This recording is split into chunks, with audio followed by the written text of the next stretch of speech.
Hello everyone, welcome to the Sukoon the peace of mind. So आज के video में we are going to discuss about the BA psychology के second paper के बारे में, which is the biopsychology paper. और आज हम स्टार्ट करने वाले हमारा unit 2 which is the brain and its functions के बारे में। और आज के वीडियो का हमारा टॉपिक रहेगा स्ट्रक्चर ऑफ द ब्रेन। सो आज का वीडियो स्टार्ट करते हैं। So structure of the brain में हम देखेंगे कि हमारा जो ब्रेन है वो किन पार्ट्स में डिवाइड है। सो बेसिकली हमने ब्रेन को जो तो 3 पार्ट्स में डिवाइड किया है ताकि हम इसे इजीली अंडरस्टैंड कर सके। सो जो हमारा ब्रेन है वो 3 पार्ट्स में डिवाइड है।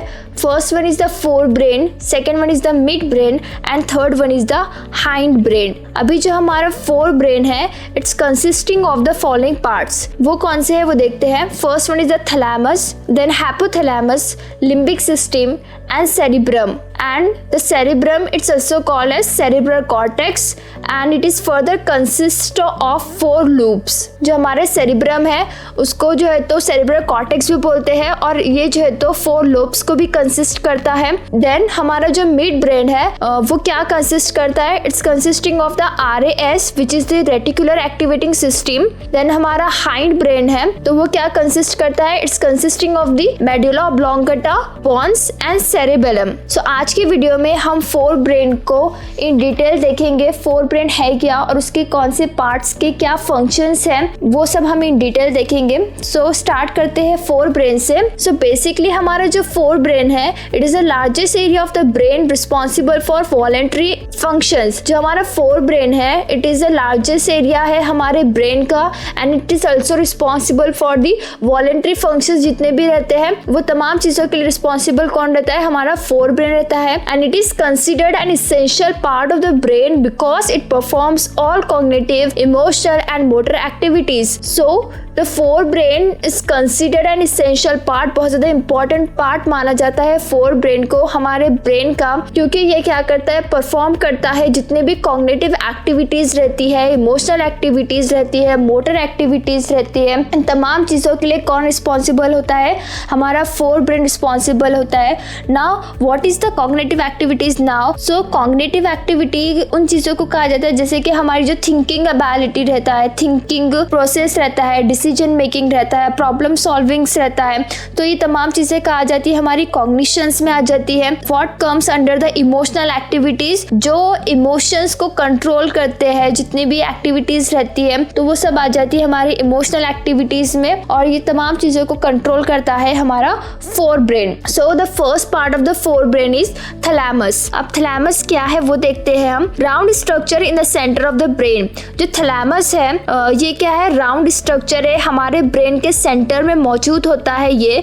And it is situated on the upper side of the hypothalamus. और ये कहाँ पे मौजूद होता है? जो हमारे 4 ब्रेन का सेकेंड पार्ट है हाइपोथैलेमस, उसी के थोड़ा सा ऊपर साइड में मौजूद होता है हमारा thalamus. And it's a kind of relay station that receives all incoming sensory signals from sense organs and send them to appropriate part of cortex for processing. So जो हमारा थैलेमस होता है it's like a relay station। एक relay station की तरह है। मतलब क्या करता है? रिले स्टेशन मींस क्या कर रहा है? एक जगह से इंफॉर्मेशन ले रहा है और उस इंफॉर्मेशन को आगे पास आउट कर रहा है। सो हमारा हाइपोथैलेमस बेसिकली क्या करता है? It receive all incoming sensory signals. क्या करता है? जितने भी इनकमिंग सेंसरी सिग्नल्स आते हैं हमारे सेंस ऑर्गन के थ्रू तो उन सेंसेस को रिसीव करता है and send them to appropriate part of cortex. और क्या करता है? उन इंफॉर्मेशन को रिसीव करके सेंड करता है हमारे ब्रेन का जो पार्ट है कॉर्टेक्स,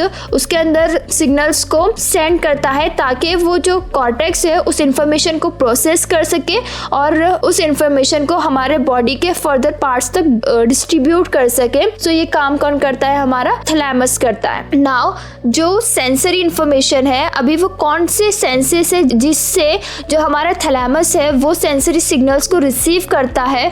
वो आ जाते हैं हियरिंग, साइट, टच और टेस्ट। जो हमारे देखने का रहता है, सुनने का रहता है, ऑडिटरी, विजुअल, टच और जो टेस्ट है, ये 4 जो हमारे सेंसेस है इन तमाम 4 सेंसेस से इंफॉर्मेशन कलेक्ट करता है थैलेमस और उन सिग्नल्स को सेंड करता है कॉर्टेक्स के अंदर। Okay, so if the damaged to the thalamus might result in the loss or partial loss of any or all of this sensation। अब इन्होंने ये भी बताया कि अगर हमारा जो थैलेमस है वो अगर कुछ डैमेज हो गया तो क्या होगा, मे बी क्या होगा, पार्शियल लॉस थोड़े टाइम के लिए या फिर जो तो हमेशा के लिए क्या होगा, लॉस हो जाएंगे हमारे ये सेंसेस। कौन से सेंसेस? हमारा सेंस ऑफ हियरिंग, हम कुछ सुन नहीं पाएंगे, सेंस ऑफ साइट या फिर सेंस ऑफ विजुअल, जो हम देखने की कैपेसिटी है वो खो सकते हैं। कब? जब हमारा थैलेमस डैमेज हो जाए।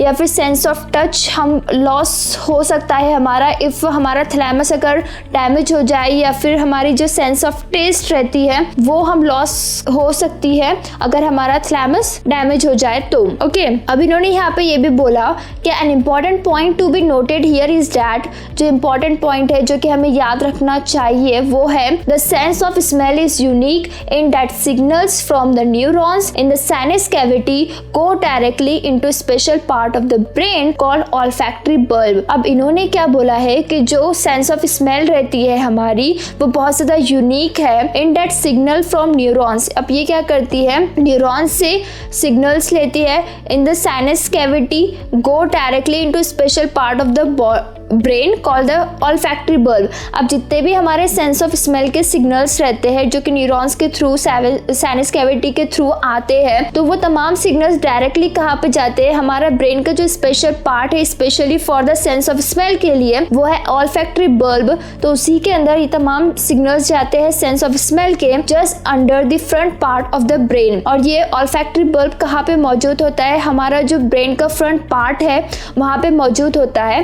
The smell is the only sense that cannot be affected by damage to the thalamus। और एक स्मेल ही अकेला सेंस ऑर्गन है जिसको कुछ फर्क नहीं पड़ेगा जब हमारा थैलेमस डैमेज हो जाए तो, क्योंकि इसके सिग्नल्स कहाँ पे जा रहे हैं, डायरेक्टली ऑल्फैक्टरी बल्ब्स में जा रहे हैं। Okay, so the next part of the four brain is hypothalamus, a very small but extremely powerful part of the brain is located just below and in front of the thalamus। अभी जो hypothalamus है ये हमारे brain का जो तो extremely powerful part है, बहुत ज़्यादा पावरफुल पार्ट है। एंड जितना ही एक्सट्रीमली पावरफुल पार्ट है उतना ही छोटा सा पार्ट है हमारे ब्रेन का। और ये कहाँ पे लोकेट है, just below and in front of the thalamus. जो हमारा थैलेमस है उसके थोड़ा सा नीचे और सामने मौजूद है हमारा hypothalamus and it regulates body temperature. अभी इसके फंक्शंस क्या है, ये क्या करता है, जो हमारा बॉडी का टेम्परेचर है उसको मेंटेन करने का काम कौन करता है, हाइपोथैलेमस। सो हमारा जो थर्स्ट रहेगा, हंगर रहेगा, sleeping, waking, sexual activity and emotions, कब हमें भूख लग रही है, कब हमें पानी की प्यास लग रही है, या फिर कब हमें सोना है, कब हमें जागना है, कब हमारे इमोशंस हैप्पी है, सैड है, सैड होना है, ये तमाम चीज़ों को रेगुलेट करने का, मेंटेन करने का काम कौन करता है, हाइपोथैलेमस करता है। और it is also regulates the secretion of hormones from various endocrine glands.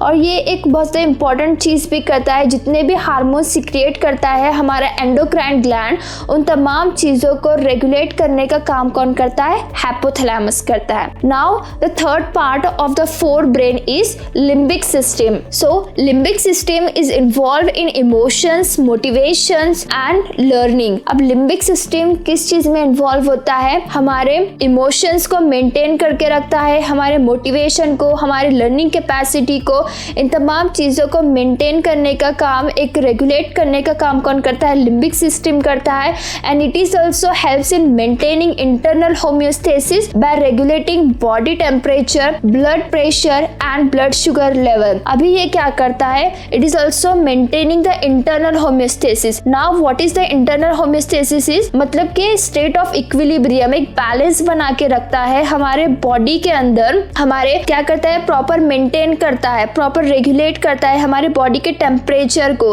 कि कब हमारा बॉडी का टेम्परेचर ज्यादा होना चाहिए, कम होना चाहिए, मीडियम होना चाहिए, या फिर हमारा जो ब्लड प्रेशर है वो कब नॉर्मल होना चाहिए, कब हाई होता है, कब लो होता है, जो ब्लड शुगर लेवल रहता है, इन तमाम चीजों को मेंटेन रखने का काम कौन करता है, हमारा लिम्बिक सिस्टम करता है। And it is also consist of hippocampus and amygdala. So हमारा जो लिम्बिक सिस्टम है ये जो है तो और दो पार्ट कंसिस्ट करता है, है हमारे ब्रेन के, which are the hippocampus and amygdala, and it is also involve in emotion, motivation and learning. इन तमाम चीजों में भी इन्वॉल्व है। So now what is the hippocampus is? So the hippocampus is located within the temporal lobes on each side of the brain.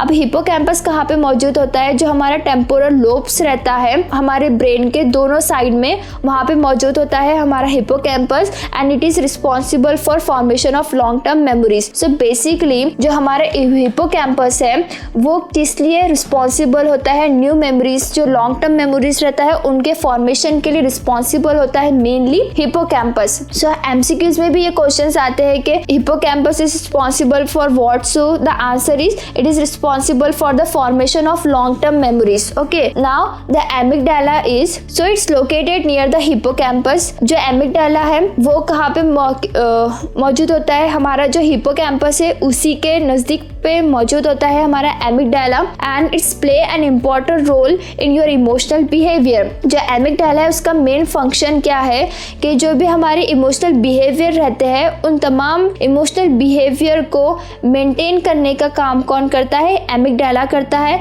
And it is responsible for fear responses and memory of fear. जो भी fear responses रहते हैं हमारी, या फिर जो memories रहती है फियर वाली, उन तमाम चीज़ों के लिए या फिर इमोशनल बिहेवियर के लिए कौन रिस्पॉन्सिबल होता है? हमारा एमिगडाला रिस्पॉन्सिबल होता है। So the last part of our four brain is cerebrum और cerebral cortex. So basically it regulates all higher level of cognitive functions. जो भी हमारे कॉम्प्लेक्स थॉट प्रोसेस रहता है उनको कंट्रोल करने का काम कौन करता है? सेरिब्रम करता है। सो ये क्या रेगुलेट करता है? हमारे जितने भी कॉग्निटिव फंक्शंस हो गए जैसे कि attention, perception, learning, memory, language, behaviour, reasoning and problem solving skill, इन तमाम चीजों को रेगुलेट करने का, कंट्रोल करने का काम कौन करता है? सेरिब्रम करता है। Then it is also the largest area of our brain. जो सेरिब्रम है हमारे ब्रेन का सबसे बड़ा एरिया है, and the cerebrum divides the brain into two halves called the hemispheres. अब जो सेरिब्रम है उसने क्या किया है? हमारे ब्रेन को टू हाफ्स में डिवाइड किया है, और उन टू हाफ्स को हम क्या बोलते हैं? Hemispheres. Okay, so each hemisphere control processes on the contralateral side of the body. अभी जो दो हेमिस्फीयर है वो क्या करते हैं, क्या कंट्रोल करते हैं? हमारे बॉडी के जो तो कॉन्ट्रालेटरल साइड है, मतलब अपोजिट साइड जो रहेंगे हमारे बॉडी के, वो कंट्रोल करने का काम कौन करता है? ईच हेमिस्फीयर करते हैं। ओके, सो जो दो हाफ्स है सेरिब्रम के वो कौन से है? First one is the left hemisphere and second one is the right hemisphere. So what the left hemisphere is do? The left side of the brain controls the right side of the body. अब left hemisphere क्या control करता है? जो भी हमारे left side of the brain रहता है वो क्या कंट्रोल करता है? हमारे बॉडी के राइट साइड को कंट्रोल करता है, and it is also control the language behaviour. जो भी हमारा लैंग्वेज बिहेवियर रहता है जैसे कि स्पीकिंग हो गया, लैंग्वेज प्रोडक्शन हो गया, हमारा ग्रामर हो गया, ये तमाम चीजों को कंट्रोल करने का काम कौन करता है? हमारा लेफ्ट हेमिस्फीयर करता है। And if the left side of the brain is dominant, अगर कोई पर्सन है उसका जो तो लेफ्ट साइड ब्रेन का डोमिनेंट है, सो वो पर्सन जो है बहुत ज्यादा लॉजिकल रहेगा एंड मोर एकेडमिकली इंक्लिन रहेगा। Okay, so what the right hemisphere do? The right side of the brain controls the left side of the body. अभी जो राइट साइड रहेगा हमारे ब्रेन का वो क्या कंट्रोल करेगा? हमारे बॉडी के लेफ्ट वाले साइड को, लेफ्ट वाले पार्ट को कंट्रोल करेगा हमारा राइट साइड वाला brain. Okay, right hemisphere dominant person excel in. अभी जो पर्सन राइट साइड डोमिनेंट है, राइट हेमिस्फीयर डोमिनेंट है वो पर्सन का, तो वो किस चीज में एक्सेलेंट रहेगा? वो एक्सेलेंट रहेगा आर्ट में। ओके, मतलब क्रिएटिव रहेगा वो वाला पर्सन, बहुत ज्यादा क्रिएटिव रहेगा, आर्टिस्टिक रहेगा। जो भी पर्सन बहुत ज्यादा इमेजिनेटिव रहेगा, क्रिएटिव रहेगा, इंट्यूशन रहेगा, इमोशंस रहेगा। जो ग्राफिक डिजाइनर्स होते हैं तो बेसिकली उनका जो right side of the brain जो है तो उनका डोमिनेंट रहता है। ओके, सो अब क्वेश्चन ये आता है कि जो हमारे टू हाफ्स है सेरिब्रम के, right hemisphere and left hemisphere, so वो किस तरह से एक दूसरे के साथ कोऑर्डिनेट करते हैं, किस तरह से वो एक दूसरे को कनेक्ट करते हैं? तो हमारे ब्रेन का एक पार्ट रहता है which is the corpus callosum. So इसका रोल क्या होता है वो देख लेते हैं। The hemisphere are attached by a bundle of nerve fibres called the corpus callosum. जो हमारे टू हेमिस्फीयर्स रहते हैं, लेफ्ट साइड और राइट साइड वाले हेमिस्फीयर्स, वो किस चीज से अटैच रहते हैं? बंडल ऑफ नर्व फाइबर्स से अटैच रहते हैं, और उन नर्व फाइबर्स को क्या बोलते हैं? Corpus callosum. So it is a thick bond of neurons that connect right and left cerebral hemisphere. ये थिक बॉन्ड रहता है न्यूरॉन का जो कि हमारे राइट और लेफ्ट हेमिस्फीयर को कनेक्ट करने का काम करता है, and the corpus callosum callosum allows your two hemisphere to communicate with each other। और ये कॉर्पस कैलिज्म ही है जिसकी वजह से हमारे राइट हेमिस्फीयर और लेफ्ट हेमिस्फीयर एक दूसरे के साथ कोऑर्डिनेट करते हैं, एक दूसरे के साथ कम्युनिकेट कर पाते हैं। ओके, सो जो हमारा सेरिब्रम है, it's further divided into the 4 lobe. So what are they? First one is the frontal lobe, second one is the occipital lobe, third one is the parietal lobe and fourth one is the temporal lobe। Okay, so basically what is the frontal lobe is do, उसके functions क्या है वो देख लेते हैं। जो हमारा frontal lobe है, it's located in the front and top of the brain। ये कहाँ पर लोकेट होता है? जैसे आप इमेज में भी देख सकते हैं, जो हमारा frontal lobe है वो हमारे ब्रेन के फ्रंट साइड में लोकेट होता है, इसीलिए उसका नाम क्या दिया गया? frontal lobe। and it is responsible for higher mental functions of the brain। ये किस लिए रिस्पॉन्सिबल होता है? Basically higher level of cognitive functions के लिए रिस्पॉन्सिबल होता है,